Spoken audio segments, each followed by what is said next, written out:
Radar, selamat datang di Radar Jogja Channel. Jumpa lagi bersama aku Tin. Jadi hari ini aku lagi berada di hostel Sela Stay.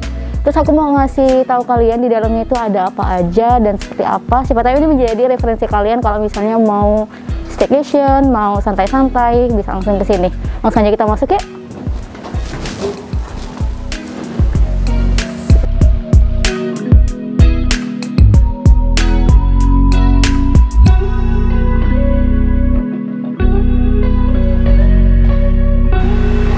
Karena dulu itu memang pada waktu masih agak muda, tujuannya, mimpinya itu adalah melihat dunia gitu. Awal dari ini semua itu cuma ketertarikan terhadap sesuatu yang baru. Jadi apapun yang aku temui itu tuh selalu excited, selalu menarik gitu. Aku nggak pernah memilih aku mau di kota mana waktu itu. Pokoknya perjalananku yang aku nikmati tujuannya nggak aku pikirin sebenarnya. Jadi semuanya get lost gitu ya. Get lost to find yourself. Sebenarnya di Eropa itu tidak sulit jalan-jalan karena semua struktur dan sistemnya sudah, infrastruktur terbangun, kereta, semua fasilitas ada gitu. Jadi kami juga semua online, jadi tinggal baca dan pergi, dan yang penting ada duit aja gitu. Pokoknya punya duit, langsung lihat tiket online yang murah, cari diskonan gitu, sampai kadang-kadang sampai setahun ke depan gitu. Ya udah, kerjaannya cuma itu, pengen bisa melihat dunia. Lalu karena waktu itu duitnya terbatas, jadi bisanya harus budget, harus menghitung pengeluaran. Jadi kalau mau traveling lama harus bisa manage keuangan. Jadi aku tinggalnya di tempat-tempat kecil. Kalau misalnya di area-area yang backpackers kayak gitu. Nah disitulah kemudian aku mulai menyukai konsep-konsep hunian yang memang di situ mengakomodir para backpackers yang cuma traveling dengan satu tas kayak gitu, light travel. Di sini aku lebih memilih apa yang aku suka gitu. Jadi aku mempunyai signature. Yang aku jual itu apa yang aku pahami dan aku suka. Jadi aku bisa ngomongnya dengan penuh soul ya gitu. Aku dari dulu selalu pengen mencoba create market. Aku nggak mau follow market gitu. Aku nggak suka follow crowd. Aku nggak suka keramaian. Aku suka menciptakan keramaian. Jadi kurang lebih seperti itu. Jadi dari fasad di depan situ, aku memang minimalis supaya juga menimbulkan kesan bahwa tempat ini punya perbedaan. Begitu step in, begitu melangkah sudah langsung ada perbedaan.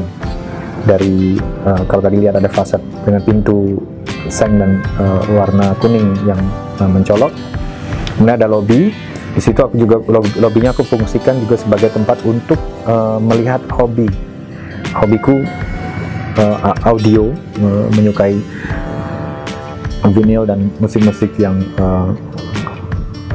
diputar melalui piringan hitam. Kemudian ada buku-buku yang juga aku suka, jadi bisa jadi perpustakaan kecil sekaligus tempat untuk memikirkan traveling, perjalanan mereka mau kemana lagi. Jadi tempat untuk resting untuk awal. Kemudian masuk ke kamar. Kamar itu queen size dengan kamar mandi yang menurutku luas. Karena yang pertama, kalau kamu traveling, kamu tuh capek, yang kamu pikirkan itu adalah, yang aku sih, kamar mandinya harus nyaman, selain tempat tidurnya juga enak ya. Jadi dengan hot shower yang baik, dengan aroma kamar mandi yang bagus, dengan cahaya yang oke, itu sangat membantu untuk kamu istirahat gitu. Tidurmu nyaman. Nah itu aku usahakan seperti itu, dengan cahaya yang benar. Dan kalau mereka keluarga kecil, mereka punya anak, jadi kalau anaknya mau kamar mandi dan mandi itu tidak sempit, jadi mereka juga bisa leluasa di situ. Nah kemudian aku ada 2 kamar tipenya seperti itu. Kemudian aku buka di sini aku ada small kitchen yang minimalis juga. Menurutku konsepnya adalah less is more gitu ya.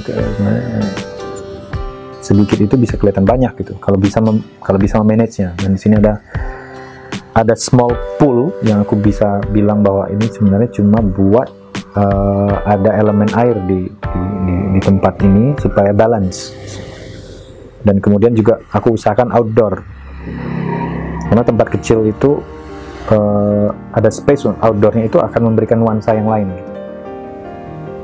Kemudian ada dormitory itu isinya 4 bed yang cukup luas, karena dormitory kebanyakan dari yang pernah aku tinggali itu sempit dan kotak gitu. Aku menghindari itu, aku pengen bikin luas supaya mereka juga nyaman. Karena banyak sekali solo female traveler yang pejalan-pejalan itu kebanyakan perempuan sebetulnya. Mereka aku buat terpisah kamarnya, male dan female dormitory, supaya mereka nyaman. Itu juga dari pengalaman perjalanan aku lihat. Karena banyak sekali yang traveler itu kebanyakan perempuan menurutku yang mereka juga butuh shelter yang nyaman dan aman gitu. Nah, aku memahami itu semua.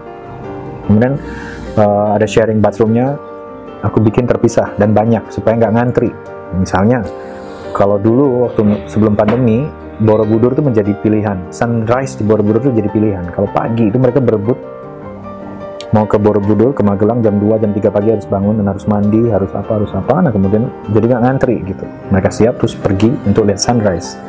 Jadi pengalaman-pengalaman seperti itu aku implementasikan ke fasilitas. Nah jadi ya sejauh ini sih kurang lebih konsepnya itu juga mengikuti kebutuhan gitu. Jadi formnya itu follow function kayak gitu ya. Kira-kira pelajaran itu aku dapat ketika aku sekolah seni gitu. Jadi berguna.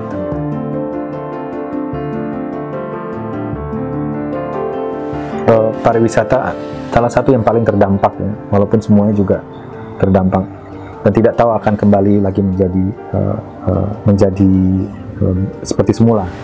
Ya tetap saja pada mimpimu, tetap saja pada passionmu, tetap punya gairah terhadap apa yang kamu suka. Ya, tidak tahu memang bagaimana ke depannya, tapi kalau ini yang kamu percaya dan kamu lakukannya dengan serius, ya proses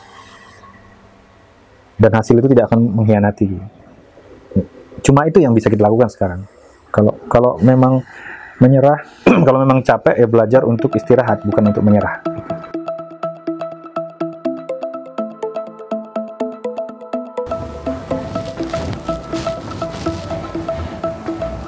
Nah, terus ini tuh ada space dan di sini juga disediain kursi, meja-meja kalau misalnya teman-teman juga pengen nyantai-nyantai di depan kamar. BTW sebelah sana itu ada kamarnya. Bisa banget di sini udah disediain kursi, terus tempatnya juga bersih. Pastinya nyaman banget buat kalian yang mau stay di sini.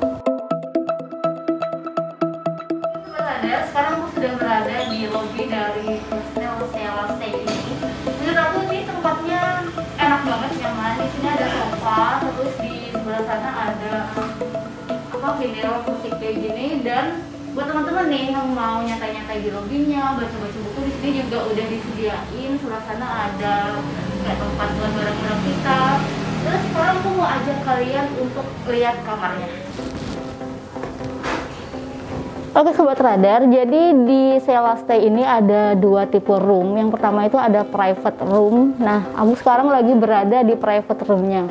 Tempatnya cukup luas dan ini nyaman banget. Jadi kalau misalnya kesini tuh kayak kesannya rustic gitu, warm gitu suasananya. Terus di sini kasurnya juga cukup luas, ada lampu-lampunya yang bikin suasananya itu lebih nyaman gitu kalau misalnya berada di kamar.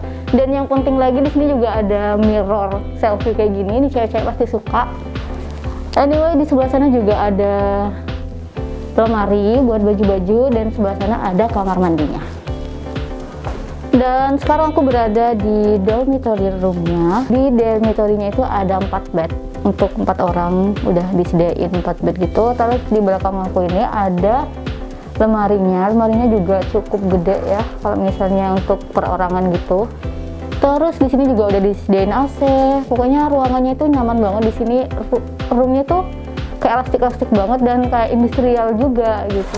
Oke Sobat Radar, itu tadi review Sela Stay dari aku. Tadi juga udah dijelasin tentang konsepnya dengan detail sama owner dari Sela Stay ini.